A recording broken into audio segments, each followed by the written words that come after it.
Hello everyone. पिछले video में हमने यूपीएसआई के जो हिंदी के क्वेश्चंस आए हुए थे उनको डिस्कस किया हुआ था। इस सेकंड पार्ट में हमने जैसा कहा हुआ था कि हमने जीके क्वेश्चन डिस्कस करना है, तो चलिए देख लेते हैं कि कौन से जीके क्वेश्चंस आए हुए थे।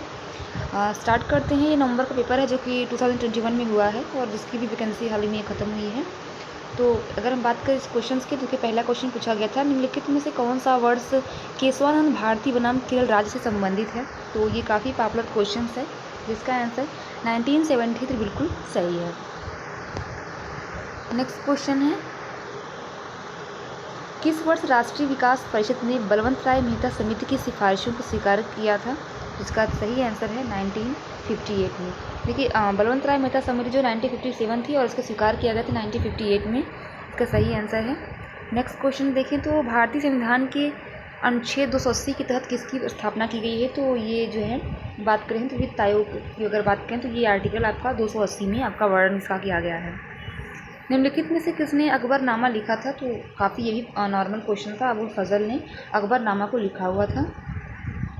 भारतीय संविधान के निम्नलिखित में से किस संशोधन ने दिल्ली को राष्ट्रीय राजधानी क्षेत्र के रूप में नामित किया है। तो नामित किया गया था।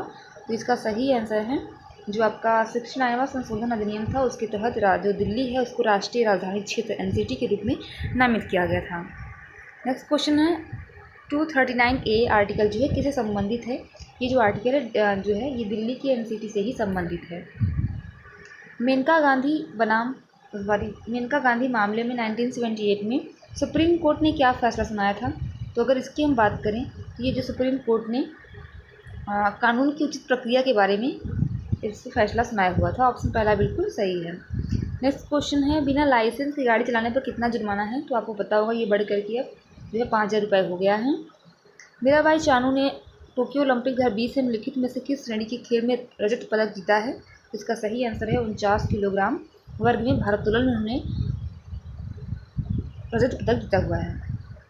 अगला क्वेश्चन है, एमवे इंडिया ने एमवे और उसके ट्रिमलाइट उत्पादों की श्रृंखला के लिए किसे ब्रांड एम्बेसडर नियुक्त किया है। तो सही आंसर है मीराबाई चानू को। अगला क्वेश्चन है, थाईलैंड की राजधानी क्या है। तो ये ऑप्शन पहला बिल्कुल सही है, बैंकॉक थाईलैंड की राजधानी है। नेक्स्ट क्वेश्चन है, भारतीय राष्ट्रीय ध्वज कब अपनाया गया था।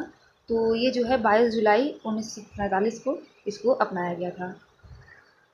अगला क्वेश्चन है, निम्नलिखित में से किसने भारत के राष्ट्रगान की रचना की थी। तो आप सभी को पता होगा रविन्द्रनाथ टैगोर ने इसकी रचना की थी।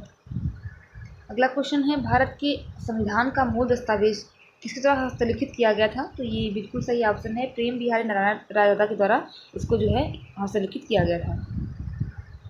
अगला क्वेश्चन है, के मामले में अनुच्छेद 20 के तहत कारोत्तर कानून से शिक्षा उपलब्ध नहीं है। तो अगर बात करें तो ऑप्शन इसका 4 बिल्कुल सही है, 2, 3 और 4। अब नेक्स्ट क्वेश्चन है कि आर्टिकल 15 में किस मौलिक अधिकार की परिकल्पना की गई है। तो इसका बिल्कुल सही आंसर है सामाजिक समानता और सार्वजनिक क्षेत्र के प्रति जो है समानता इसमें निहित है। अगला क्वेश्चन इसमें पूछा हुआ था कि पंचायत समिति के सदस्य कौन होते हैं। तो किसके द्वारा चुने जाते हैं। सही आंसर है कि जनता द्वारा सभी चुने जाते हैं। अगला क्वेश्चन है कि भारत के 15वें वित्त आयोग के अध्यक्ष कौन हैं। तो इसका बिल्कुल सही आंसर है कि नंद किशोर सिंह है, वो जो है इसके अध्यक्ष हैं। अगला क्वेश्चन है, निम्नलिखित विषयों में से जनगणना 2021 का विषय क्या है। तो सही आंसर था जनगणन से जनकल्याण। अगला क्वेश्चन पूछा हुआ था कि निम्नलिखित में से कौन सा चीन की राजधानी है। तो सभी को पता होगा बीजिंग जो है चीन की राजधानी है। किस नदी को चीन के दुख के रूप में जाना जाता है। तो सही आंसर है हांगो नदी को जो है चीन के दुख के रूप में जाना जाता है। अगला क्वेश्चन पूछा हुआ था कि एक भारतीय नागरिक अपनी नागरिकता को कैसे खो सकता है। तो ये त्याग के द्वारा, समाप्ति से, वंचन से, उपभोग सभी से। तो सही आंसर है ये सभी के द्वारा इसको मतलब त्याग दिया सकता है। अगला क्वेश्चन है कि भारतीय संविधान का कौन सा अनुच्छेद संसद के संयुक्त सत्र से संबंधित है। तो सही आंसर है पहला ही इसका जो आप आर्टिकल नंबर 108 से संबंधित है। अगला क्वेश्चन है, लोकसभा के सदस्यों का कार्यकाल कितने वर्ष का होता है। नॉर्मल सा क्वेश्चन था, ये 5 वर्ष का होता है। भारतीय संविधान के किस अनुच्छेद में राष्ट्रपति के महाभियोग की प्रक्रिया दी गई है। तो आर्टिकल 61 में दिया गया है। बाल गंगाधर तिलक को किस आंदोलन के दौरान लोकमान्य की उपाधि दी गई थी। तो ये सही है, स्वराज आंदोलन के समय इनको ये उपाधि दी गई थी। अगला क्वेश्चन है, कौन सा अनुच्छेद भारत के नियंत्रक महालेखा परीक्षक कैग को एक स्वतंत्र पद का दर्जा प्रदान करता है। सही है, आर्टिकल 148 के अंदर जो सीएजी है उनके बारे में वर्णन किया गया है हमारे कॉन्स्टिट्यूशन में। इतिहास की आंसू किसके द्वारा लिखी गई है? तो सही आंसर है रामधारी सिंह दिनकर ने इसको लिखा हुआ है। अगला क्वेश्चन है, पट्टू स्वामी बनाम भारत संघ के मामले में सुप्रीम कोर्ट ने घोषणा की है कि निजता का अधिकार एक मौलिक अधिकार है। तो अगर बात करें निजता का अधिकार संविधान किस अनुच्छेद में है, तो आपको सभी को पता होगा, ये जो है जो जीवनी अधिकार आता है आर्टिकल 21 के अंतर्गत आता है। किस न्यायिक मामले में उच्चतम न्यायालय ने यह माना कि पहली शादी के रहते हुए भी दूसरी शादी करना एक दंडनीय अपराध है, हालांकि इससे दूसरी शादी अमान्य नहीं होगी? तो सही आंसर है सरला मृदुगल बनाम भारत संघ के मामले में ये माना गया था, सुप्रीम कोर्ट ने ये कहा था कि पहली शादी के रहते हुए भी दूसरी शादी करना एक दंडनीय अपराध है, हालांकि जो इस दूसरी शादी होगी उसको अमान्य घोषित नहीं किया गया था। अगला क्वेश्चन पूछा गया था कि निम्नलिखित में से किस राज्य में भारत का पहला लिंग पार्क खुलेगा? तो सही है इसका केरल में।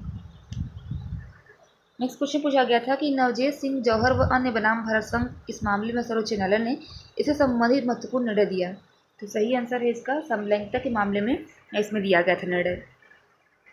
अगला क्वेश्चन है, निम्नलिखित में से कौन पेरिस समझौते का केंद्रीय उद्देश्य था? तो सही आंसर है जलवायु परिवर्तन के खतरे के लिए वैश्विक प्रक्रिया को मजबूत करने के लिए यह समझौता किया गया था। नेक्स्ट क्वेश्चन है कि पंचायत समिति के अध्यक्ष को कहा जाता है? तो सही आंसर है पंचायत समिति के जो अध्यक्ष होते हैं वो प्रधान होते हैं। अगला क्वेश्चन पूछा गया था कि स्लाइनेक्स किन देशों के बीच की संयुक्त नौसैनिक योजना है?